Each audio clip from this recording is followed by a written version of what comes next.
If you're a homeowner and you're facing divorce, one of the biggest questions you have is who gets the house. I'm Karen Covey. I'm a divorce advisor, attorney, mediator, and coach. And today, I want us to talk about a question that is so important and so major for most people. And that is the question of who gets the house if you divorce? Now, the hard thing about the question is there's no formula. There's no one right or wrong answer. Like the wife should always get the house in this circumstance and the husband should always get it in this circumstance. It'd be great if it was that easy, but it's not.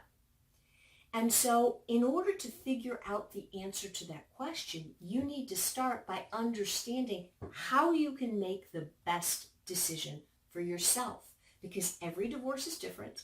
And every person is different. So you need to answer this question for you, right? And it starts with knowing the right questions to ask to figure out the answer to the bigger question of who gets the house in a divorce. So you have to ask yourself the right questions. But before we even get to the questions, let's talk about the elephant in the room. And that is the fact that a house it's not just a house. It's not just a bunch of shingles and bricks. It's your home. And if you're like most people, there's a lot of emotion attached to your house. I mean, it's the place where you live. You've made it comfortable. You've made it you. You've made it a reflection of who you are.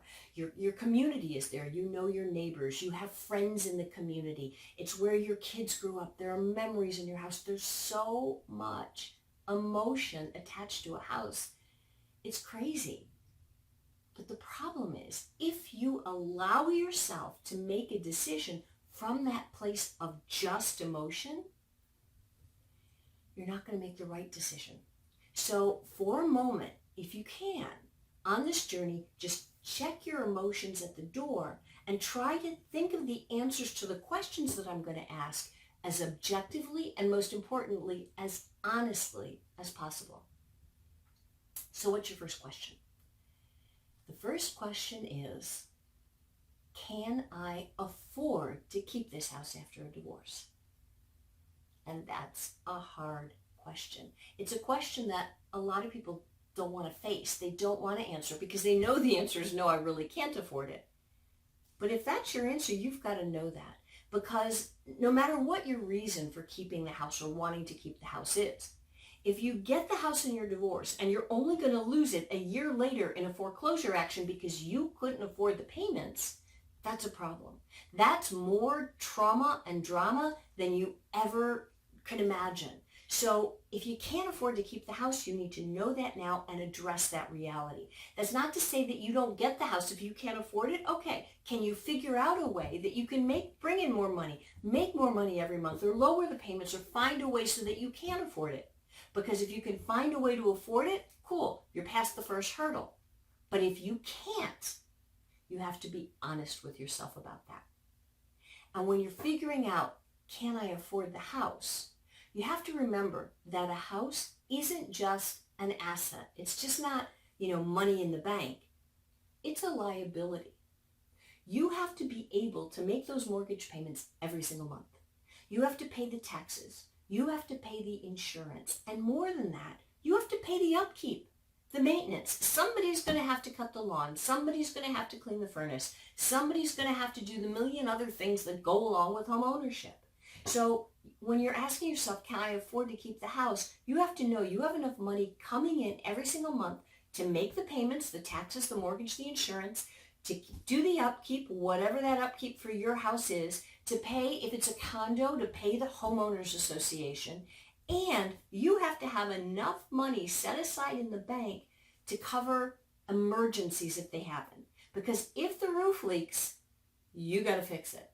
If the furnace breaks, you've got to fix it. And you need to have money put aside in an emergency fund that will enable you to do that. Because if you have to put the cost of a new furnace on a credit card, you're going to be paying a ton in interest. And that's not where you want to be. So asking yourself, can I afford to keep the house, means, can I make the payments? Can I afford the upkeep? And can I afford a major repair if it happens? So that's your first question. Second question, what is this house worth? And, that may seem pretty obvious, like, oh, it's, houses in this neighborhood are going for X. But there's more that goes into what your house is worth. For divorce purposes, your house isn't just the amount that you would sell it for. If you've got a house and it says on Zillow that you could sell it for $300,000 or $500,000 or $1 million, that doesn't mean it's worth $1 million. It means that that's the value minus the amount that you owe on it. So if you have, let's say, a $500,000 house, it's got a $300,000 mortgage, you have $200,000 worth of value in that house. So that's what you look at. And that seems actually not too hard. The question comes in is who sets the value? Now there's a couple ways you can do that. You can get a formal appraisal, which you will have to pay for, and you can have an expert say, okay, based on all these factors, and they look at a lot of different things. They look at what's how old is your house? What condition is it in? What amenities does it offer? Like how many bedrooms, how many bathrooms, how many this, that, and the other thing? What's the location? What do other houses in the area sell for? The appraiser looks at all of these things and makes a certified appraisal and says, this is how much the house is worth. Or if you don't want to pay for an appraisal, you can go to a real estate agent, and you can say a realtor, and you can say, hey, what's my house worth? And they will run what they call comparables for you. And they'll say, hey, other houses in your neighborhood have gone for blah, blah, blah, blah, blah, whatever it is. So looks like your house could sell. If we were going to sell it, we'd list it for X, whatever X is. The problem with all of that is it's just someone's opinion. The only way to really know what a house is worth is to put it on the market and sell it. And then if somebody is willing to pay you whatever they're willing to pay you, you know that's the price, the value of your house. But people don't want to do that. If you want to keep the house, you want to know what the value is now. And the reason you need to know that value is because you're going to take the fair market value minus the mortgage, you're going to find your equity, and then you have to divide that equity in some way with your spouse. So setting what the value of the house is very important. And ultimately, it comes down to what you and your spouse can agree on. Because if you both want the house, you're probably going to have very different ideas of what the value is. I mean, you might think the value, if you're keeping the house, it's only worth $300,000. But if you had to sell it to your house, now you want $500,000. Well, it doesn't work that way. You've got to come on, somehow get the opinions from the experts, get an idea of what the value is, and then you and your spouse have to hash out what is it ultimately worth to you and what are you willing to pay for it if you're going to buy your spouse out. Which brings us to the third question. If you're going to keep the house and the house is in both you and your spouse's names, you're going to have to refinance. You're going to have to buy out your spouse's portion of the house and take your spouse's name off the mortgage. And no, the bank or the mortgage company is not just going to let you cross off the name. It doesn't work that way. You're going to actually have to refinance the whole mortgage in just your name.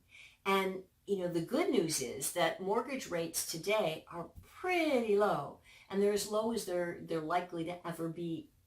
They're lower than they have been in history. So they're at the bottom now, and you're like, cool, this is awesome, they're pretty good, I can refinance. But can you? Have you actually talked to a mortgage broker and found out, based on your income level, can you afford to refinance the mortgage? And don't forget, if you're going to be taking money out of the house to pay your spouse for his or her share, and you're going to refinance a bigger amount, can you afford that bigger loan? Now, when you're looking at that, you really need to talk to a professional because certain things come into play that you might not be aware of. For example, if you're relying on spousal support or child support to pay, to bring in enough money to make you be able to pay your mortgage, and you want the mortgage company to also factor that into whether they give you a mortgage, you might have to have actually received that money for X number of months already in the past. So you may not be able to refinance right away. if that's true, you need to know that so that you can make an agreement that conforms with that, right? Because you don't want to agree to do something that it's actually impossible for you to do. You also want to know if you're not making enough money or if you have bad credit, what do you have to do to change that? How high does your income have to be? What steps do you need to do to clean up your credit? And again, if you're thinking about a divorce, you're in the early stages, this is something to find out sooner rather than later. Why?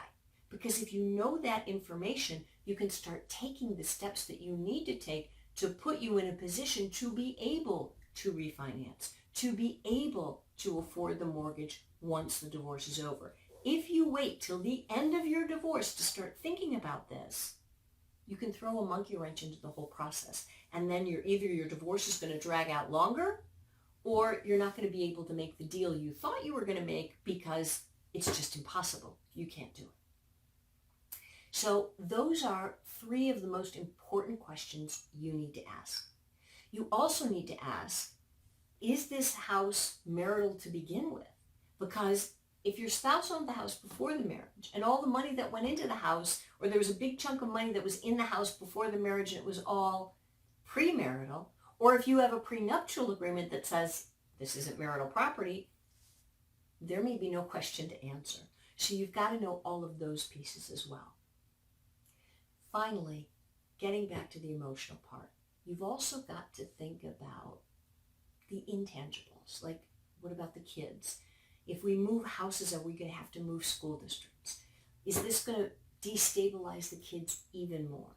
You have to think about those things, and I'm not saying they're not important, but the most important questions in this case are going to be financial.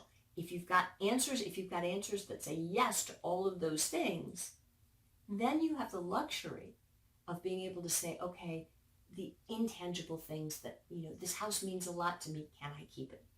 And if you get all the way to the end of all these questions and your answer to all of them is yes, I can afford it, I can refinance, I can keep it, no problem.